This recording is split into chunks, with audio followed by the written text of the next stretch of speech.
Buenas tardes, mis amigos y hermanos y hermanas en Cristo. En este video quiero continuar con mi enseñanza sobre la educación, pero con un poquito de diferente perspectiva. Quiero hablar acerca de qué es la iglesia realmente, porque hemos hablado en esta serie de enseñanzas sobre la importancia de la educación cristiana, demostrando que es lo mismo que el discipulado y que es la responsabilidad de la iglesia del Señor y no del Estado, como lo es ahora en todas las naciones modernas en el día de hoy. La iglesia, por no entender que la educación es o debe de ser nuestra responsabilidad, ha abandonado esta tarea y estamos ahora cegando los amargos frutos de esta negligencia en el cumplimiento de nuestro deber. Lo vemos en las protestaciones en las universidades en el día de hoy, a favor de Hamas y en contra de Israel. Se ve allí la falta de educación, la falta de entendimiento, de poder pensar críticamente.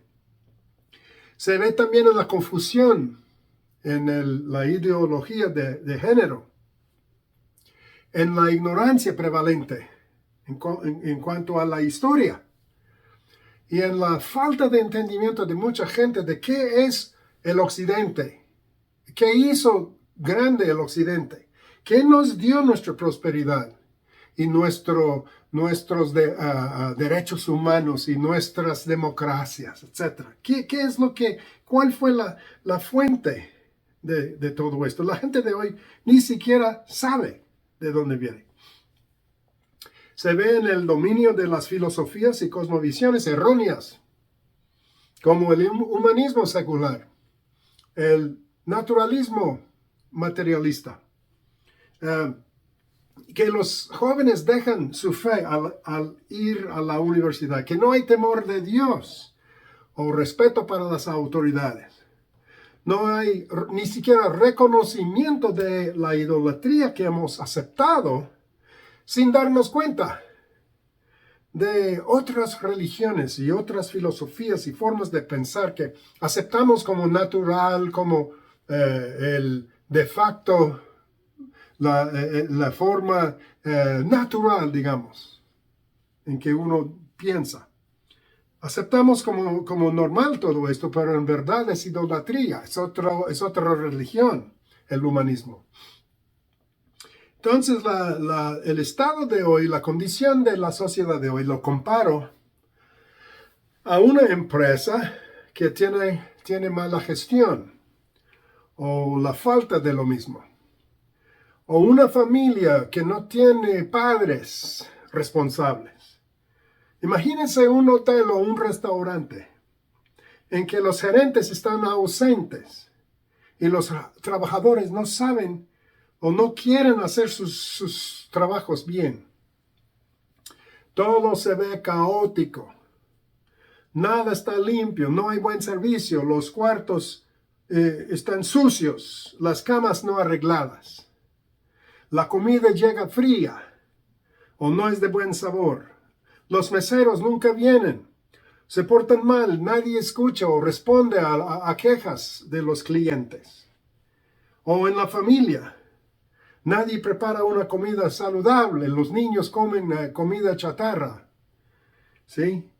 Están en mala salud. No tienen buenos modales. No hacen las tareas que les asignan en las escuelas, no saben, no entienden, no hacen bien su trabajo de la escuela. Imagínense, en estos ejemplos, sea familia, de empresa o de un hotel, un restaurante, sea lo que sea, en tales situaciones, nada funciona bien. El negocio queda bancarroto, fracasa. La familia también, igual. Hay desorden, infelicidad, miseria. Entonces, hay falta de respeto de felicidad, de eficiencia, de productividad, de prosperidad o de propósito en estas vidas tales. ¿No es así? Por supuesto que sí. Ahora la pregunta, ¿quién tiene la culpa en estos casos? ¿Quién la tiene? ¿Los trabajadores? ¿Los niños? Por supuesto que no. Todo el mundo, toda persona racional dice o diría que la culpa la tienen, ¿quiénes? Los líderes, los gerentes, los padres, las personas responsables, sean quienes sean, ¿verdad? Sea de empresa o de familia. Donde hay buen liderazgo, buena gestión, cualquier organización funciona bien, ¿verdad? Funciona mejor. ¿No es cierto? Ahora, ¿cuál es mi punto?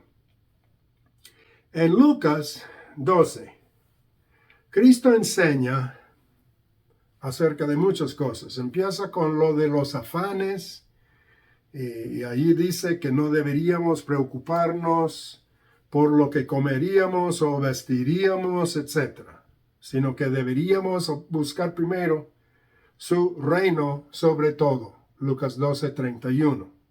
Luego nos enseña, nos da varias parábolas que enseñan todas el principio de lo que se llama la mayordomía, o sea, la sabia gestión de un hogar o de una empresa, ¿sí? La mayordomía. Y que uno que tiene mucho, dice allí, debe estar consciente de Dios y usar sus bienes sabiamente. Que los siervos de un hogar deben ocuparse con sus responsabilidades, sabiendo que su Señor volverá repentinamente y tendrán que darle cuentas por sus acciones y cómo llevaron a cabo las responsabilidades que Él les había concedido. Dice Lucas 12:39 que si el dueño supiera a qué horas el ladrón hubiera venido, no habría permitido que forzara la entrada. Interesante, ¿no? Ahora, se entiende que esto fue en relación con la venida del Señor, que viene como ladrón en la noche, ¿verdad? En una hora inesperada. Pero yo creo que también es pertinente a esto de lo que estamos hablando ahora y la forma en que el diablo ha, por decirlo así, forzado la entrada a la educación y a la sociedad en general, de tal modo que ahora no educamos, ahora no cumplimos con varios de nuestros trabajos o nuestras responsabilidades que el Señor nos ha dado. Porque el diablo ha entrado y nos ha engañado. Y ya ni siquiera sabemos que son nuestras responsabilidades. Ahora, volviendo al tema. En este contexto, en Lucas 12, Pedro pregunta al Señor del significado de esas parábolas que él acaba de dar. Y le dice, Señor, ¿dices esto a nosotros, o sea, a los discípulos, o a todos? Esto está en verso 41. Y la respuesta del Señor es muy pertinente para el tema de la educación cristiana, el discipulado, la función de la iglesia. Porque Jesús dijo, ¿quién es, pues, el mayordomo fiel y prudente a quien el Señor pondrá sobre los de su casa para que les dé sus raciones a su debido tiempo? Bienaventurado será aquel siervo a quien, cuando su Señor venga, lo encuentre haciéndolo así. Y yo digo, pues, Jesús hizo esta pregunta, ¿quién es la persona responsable, verdad? ¿Quién es la persona, el mayordomo fiel a que la parábola fue dirigido? ¿Quién es esta persona? Pues, ¿cuál es la respuesta? ¿Dio el Señor esta enseñanza a Pedro y a los discípulos, es decir, a la iglesia, a los cristianos, a los creyentes, o su intención fue dar esta enseñanza a los del mundo? Hermanos, es obvio, ¿no?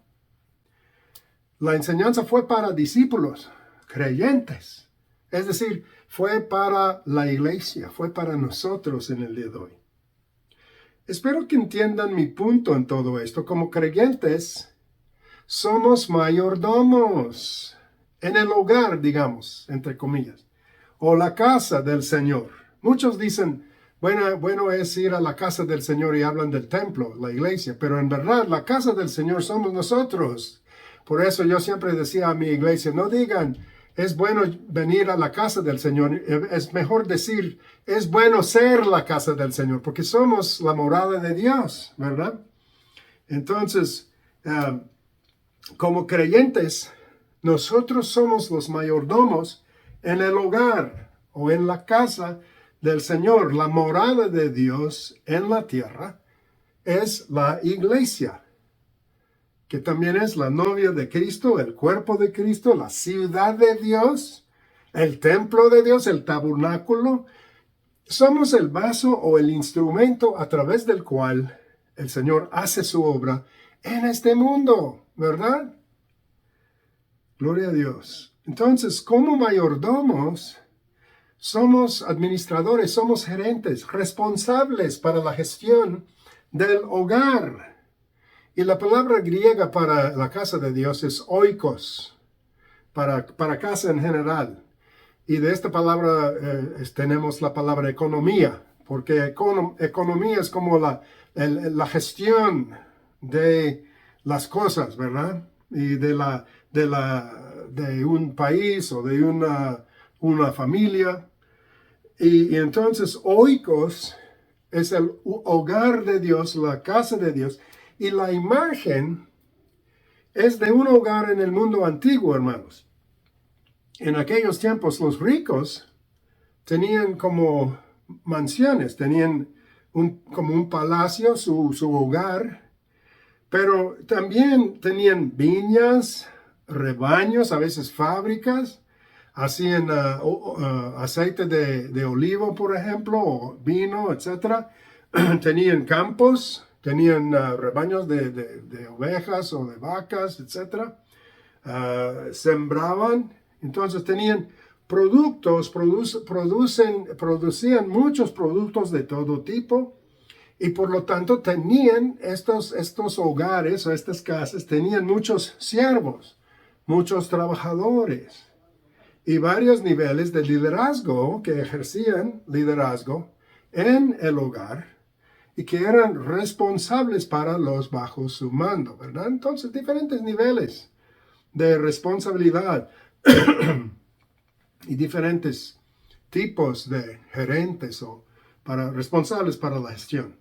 Bueno, hace poco tuve una conversación con un varón de Dios en Canadá, por teléfono, estábamos hablando, y siempre aprendemos unos de otros, ¿verdad? Es interesante. Pero este hombre me dijo una cosa que nunca había oído en la forma que me lo dijo. Dijo que estaba haciendo un estudio detallado del libro de Proverbios y que dice que los proverbios de Salomón fueron escritos por Salomón, según él, para la gestión, digamos, de su oikos, de su economía, de su gobierno, de su casa y todo, ¿sí? Entonces, eso me hizo pensar, es muy interesante, y sabemos que el oikos de Salomón fue muy impresionante, ¿no? Que incluso la reina de Seba vino para hacerle preguntas y para ver por sí misma todo lo que Salomón tenía y hacía, porque había escuchado de su fama. Y dice que ella quedó atónita y dijo que no había oído ni la mitad de lo de Salomón, porque él tenía tantos siervos y su administración era tan bien organizada y que proveía tantas riquezas con tanta eficiencia y que era tan próspero, tan efectivo, que ella pues quedó sobreabrumada. Y este hermano canadiense que me estaba hablando me dijo que él creía que el libro de Proverbios fue un manual que Salomón hizo para entrenar a sus siervos como buenos gerentes y mayordomos de su reino. Fíjense, interesante, ¿no? Que él tenía que entrenarlos bien para que pudieran manejar, dirigir las cosas deloicos del reino, de la casa, ¿sí? De Salomón. Y entonces el canadiense también me dijo que además esta es nuestra función como iglesia. Estuvimos hablando de esto, que es nuestra función, que somos también.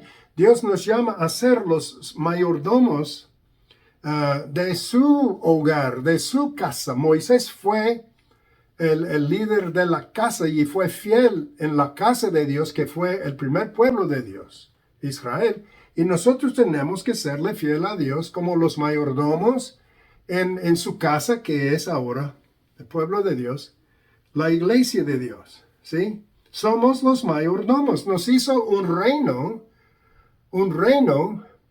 de reyes bajo el rey de reyes y de sacerdotes bajo el sumo sacerdote. Esa es nuestra función, es nuestro llamamiento. Somos los administradores de su oikos, su hogar, bajo su dirección aquí en la tierra, ¿verdad? Aquí en esta vida. Esto yo ya sabía, pero no en la forma en que este hermano me lo dijo. Nunca había escuchado o pensado exactamente tal como él dijo. ¿Qué de usted? ¿Usted ha pensado en la responsabilidad de la iglesia de Cristo de esta manera? Es interesante. Yo creo que es una manera una perspectiva muy valiosa.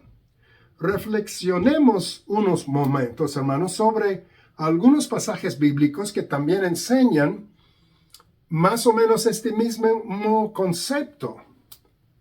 O sea, que el Señor nos ha dado a nosotros diferentes responsabilidades. Examinemos un poquito, ¿ok? Ahora, entiéndeme bien. El Señor es la fuente de todo, sin duda, ¿sí? No cabe duda de eso. Él es el Señor de la casa, del oikos, del reino. Él es el rey sobre este reino y sobre todo, ¿verdad? El rey del universo. Pero mi punto es que Él nos ha dado a nosotros la responsabilidad de reinar aquí. Él nos ha dado a nosotros responsabilidades, funciones, trabajos, ¿sí? Y esferas de influencia. A cada uno de nosotros nos ha dado. Donde quiera que nos ha puesto, allí es nuestro trabajo. Y ahí es donde tenemos que ser sus representantes, sus gerentes, quienes manejan las cosas de su reino. Amén. Espero que me entiendan y estén conmigo. Por ejemplo, sabemos que el Señor es la fuente de aguas vivas, ¿verdad? Él es la fuente. Jeremías 17:13 dice que Él es la fuente de aguas vivas. Interesante, qué hermoso retrato, imagen, ¿verdad? Dios es como la fuente, un manantial que nos da agua, que satisface nuestra sed, ¿sí? Sin embargo, en San Juan, capítulo 4, de 7 a 14, él habla a la mujer samaritana y le dice que él puede darle a ella una fuente, agua viva que sería en ella, una fuente que salte para vida eterna. Que si ella quiere y toma el agua que él le ofrece, esa agua llegará a ser en ella una fuente que salte para vida eterna. O sea, Él va a poner la fuente dentro de ella. Y luego en capítulo 7 del mismo libro de San Juan, de 37 al 38, dice lo siguiente, verso 37 dice: en el último y gran día de la fiesta, Jesús se puso en pie y alzó la voz diciendo: si alguno tiene sed, venga a mí y beba. El que cree en mí, como dice la Escritura, ríos de agua viva correrán de su interior. Y esto dijo acerca del Espíritu que habían de recibir los que creyeran en él, pues todavía no había sido dado el Espíritu porque Jesús aún no había sido glorificado. Ríos correrán de su interior, dijo. Un río correrá de nuestro interior si bebemos del Señor. Él es la fuente. Él da las aguas vivas. Pero estas aguas pueden fluir de nosotros una vez que estamos en Cristo y Cristo está en nosotros. De igual manera, hermanos, en el capítulo 47 del libro del profeta Ezequiel, ese capítulo nos habla de un templo que al profeta le fue enseñado, y del umbral de ese templo, de una de las puertas del templo, un río salió. Cosa que en lo natural no sería bueno, ¿sí? No sería bueno. Porque un río, si agua fluye de tu casa, quiere decir que hay una fuga, hay un problema y esto va a erosionar a la tierra alrededor de tu casa. Pero en este capítulo sabemos que el río fue espiritual, ¿sí? Espiritual. Y este río, pues, representa lo mismo de lo que vimos en Jeremías 17 y en San Juan 4 y San Juan 7. Y es el mismo río que vemos en Apocalipsis 22, donde dice que habrá un río en la Nueva Jerusalén que fluye a través de la ciudad. Y que hay un árbol de los dos lados de ese río cuyas hojas son para la sanidad de las naciones. Es el mismo río, hermanos. El mismo río que fluye en la Nueva Jerusalén. Pero piensen un momento, la Nueva Jerusalén, hermanos, ¿es qué? Es la morada de Dios. La Biblia misma lo dice. Y dice ahí en Apocalipsis que la ciudad, la Nueva Jerusalén, también es la novia del Cordero. Es la novia, es la ciudad. Entonces, hermanos, ¿qué es esta ciudad? Es la novia. ¿Qué es la novia? Somos nosotros, la iglesia. ¿Y qué pues es del río? ¿Qué río es este? Es el río de la vida de Dios que fluye en nosotros. El río que sale de la fuente de aguas vivas, del Señor, quien vive en nosotros. Vemos este mismo río en el Salmo 46, donde dice, hay un río cuyas corrientes alegran la ciudad de Dios, el santuario, morada del Altísimo. Dios está en medio de ella, no será movida. Hermanos, ¿dónde está la morada del Altísimo? ¿Dónde? Dios está en medio de ella, dice. ¿Dios está en medio de qué? ¿Dónde?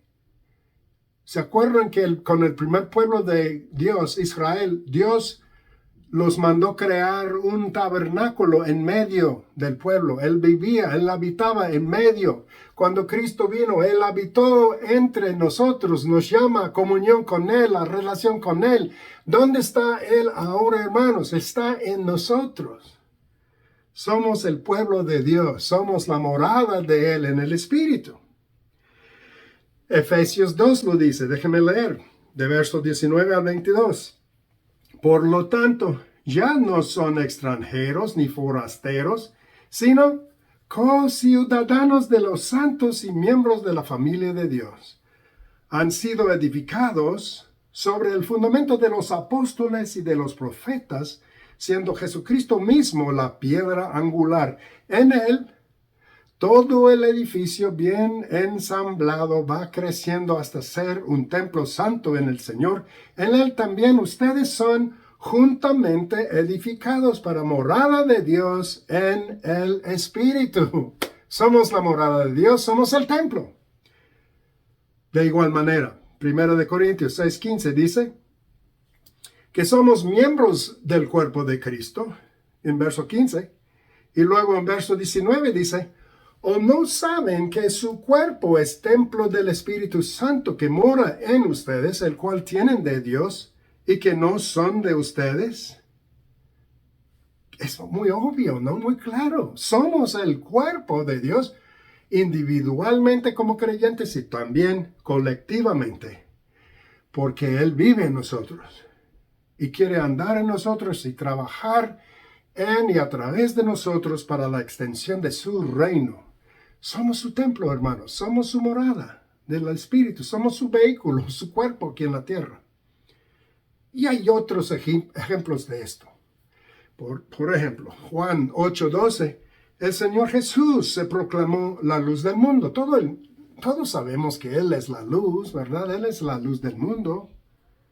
Pero luego, hermanos, curiosamente, en Mateo 5:13, el Señor dijo a sus discípulos que ellos eran la luz del mundo. ¿Cómo es esto?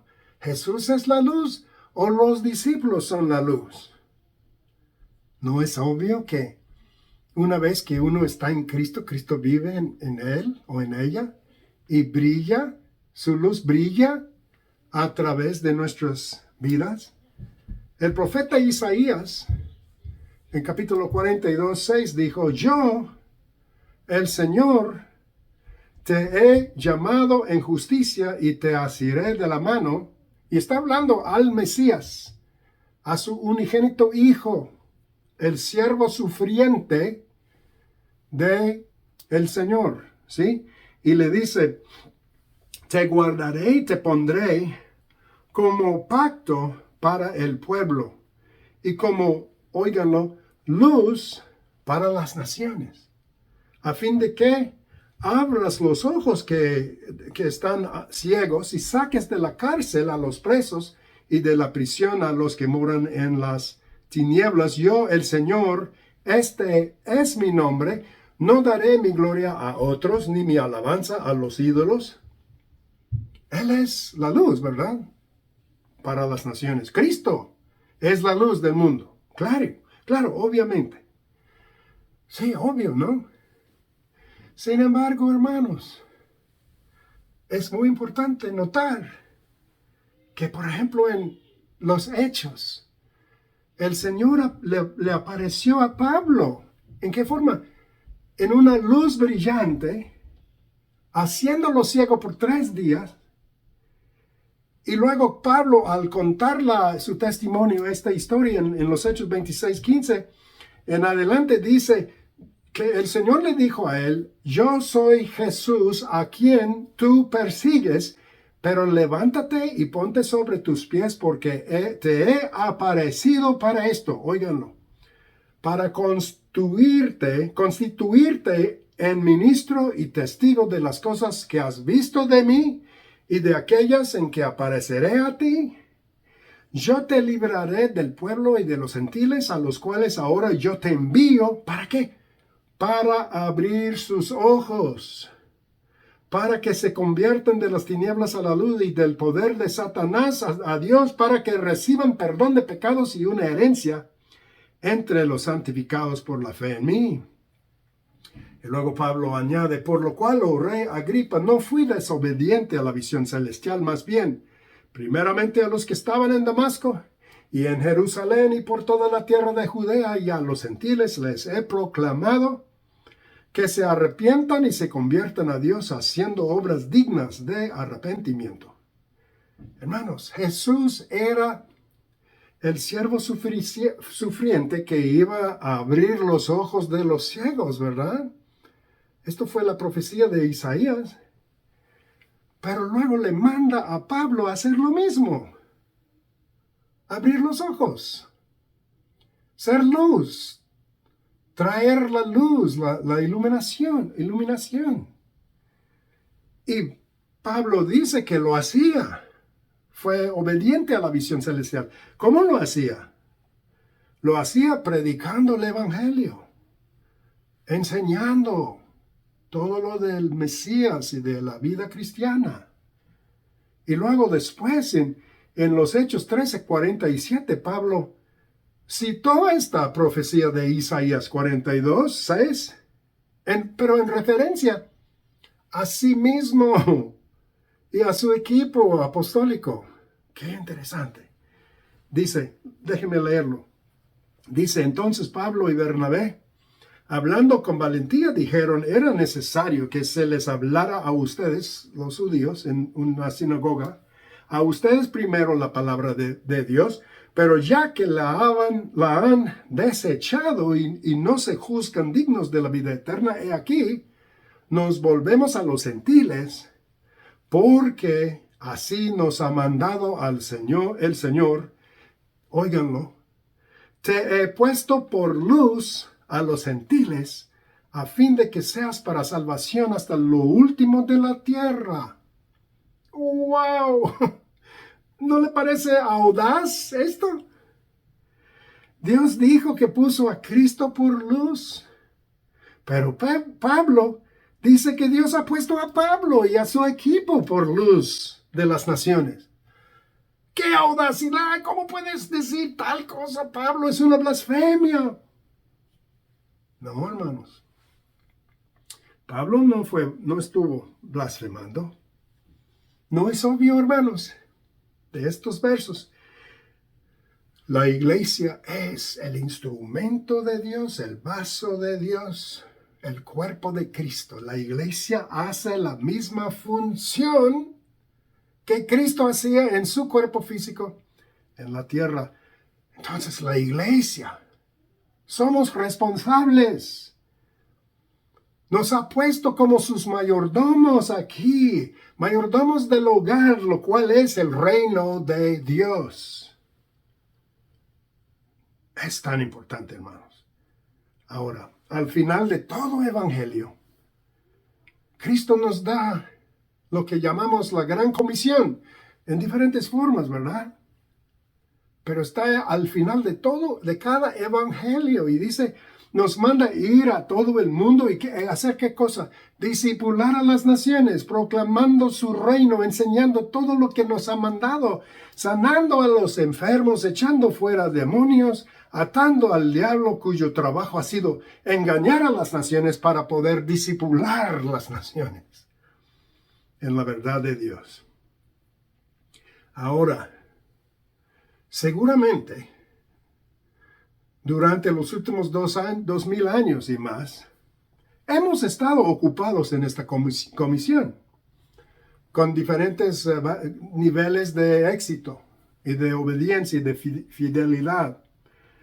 Pero el problema es que en años más recientes, parece que hemos dejado parte de nuestra responsabilidad. No hemos visto todo el panorama. No hemos cumplido con nuestros deberes y responsabilidades. Lo hemos hecho, pero solo parcialmente. ¿En qué sentido? Pues, en cuanto a la educación, por ejemplo. Hemos dejado de discipular a naciones. Nuestro enfoque ha sido solo la salvación personal, no en nuestra responsabilidad a discipular en toda área, cada área de la vida, la política. No, pues pastor, no tenemos nada que ver con la política, es un negocio sucio, la iglesia no tiene nada que ver. Ajá, entonces los paganos reinan sobre nosotros. ¿Eso es lo que Dios quiere? ¿Que los inconversos ejerzcan la responsabilidad, que ellos dominen? No, hermanos. Un testigo de Jehová me dijo una vez que ellos no deben de ser policías. Dije, ¿cuál preferías? Un policía que tiene que ver contigo, que te ayuda. Un policía pagano, inconverso, que no tiene nada de temor de Dios, o un policía creyente. Es una cosa tonta, hermanos. Irracional. Dios nos ha puesto como mayordomos, pero hemos dejado la responsabilidad en el área de la educación. Ha sido mi enfoque en estas semanas, pero también en el área de la política, de los derechos humanos, los medios, el medio ambiente, la sexualidad, el matrimonio, la familia, las ciencias, la ingeniería, no puedo pronunciar esa palabra, ingeniería, siempre me es difícil. Entonces, hemos dejado a un lado todo esto y nuestro enfoque ha sido nada más lo espiritual. Oramos, cantamos, nos congregamos dentro de nuestras cuatro paredes, pero no hacemos nada en el mundo. No hemos cambiado la sociedad, por lo tanto la sociedad ahora se echa a perder por todos lados. Y hermanos, no solo son los predicadores o misioneros o líderes de alabanza que son los mayordomos y los responsables. No, hermanos, sino todo miembro del cuerpo de Cristo. Los artistas y músicos, los ingenieros y mecánicos, los maestros y profesores, los alcaldes y otros políticos, los abogados, los científicos, los campesinos y agricultores, los padres y madres. Todos tenemos dones, hermanos. Todos tenemos experiencias que Dios nos ha dado, talentos, interés en algo que Dios nos ha llamado a hacer. Dios nos ha puesto para reinar, hermanos. Somos un reino de sacerdotes y esto quiere decir que tenemos que reinar como sacerdotes. Reyes y sacerdotes, Dios nos ha llamado. Nos ha puesto para reinar en nuestras áreas. Con su unción, con su autoridad, bajo su autoridad, poniendo un ejemplo que todos en nuestro alrededor pueden ver, poniendo todo bajo la autoridad de nuestro Rey, para su gloria, pero también para el bien de todos. ¿Por qué hay tanto caos en el mundo ahora, en las familias, los matrimonios, las escuelas, empresas, instituciones de la sociedad? Pues yo creo que en parte es porque la iglesia ya no funciona en su plenitud. No funciona completamente como debe. No todos hacemos nuestra función. No todos estamos activados o activos en lo que nos corresponda. No todos usan los dones que Dios nos ha dado. Entonces, para terminar, porque mi tiempo se acaba, ¿qué hacemos? Pues el primer paso para rectificar esta situación es simplemente darse cuenta de que algo anda mal y que en parte es nuestra responsabilidad, hermanos. Y esto es el propósito de estas enseñanzas que estoy dando en estos días. Esto será la meta del libro que vamos a compilar en pocos días, en pocos meses, cuyo título será La Iglesia Victoriosa, el árbol de vida cuyas hojas son para la sanidad de las naciones. Entonces, ese es el primer paso, enterarse, saber cuál es nuestra responsabilidad. Pero luego, cada una de estas hojas en este árbol de la vida, lo cual es la iglesia, cada hoja que es para la sanidad de las naciones tiene que ponerse activa.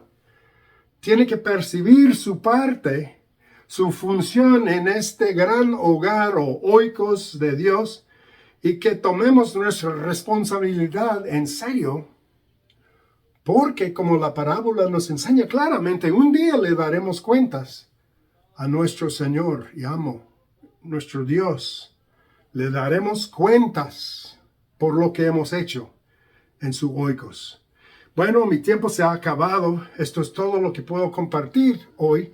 Quiero recordarles que si tienen preguntas para mí o tienen peticiones de oración o quieren que les hable más de esto, pues pueden escribirme a la dirección de mi correo electrónico que verán en la pantalla.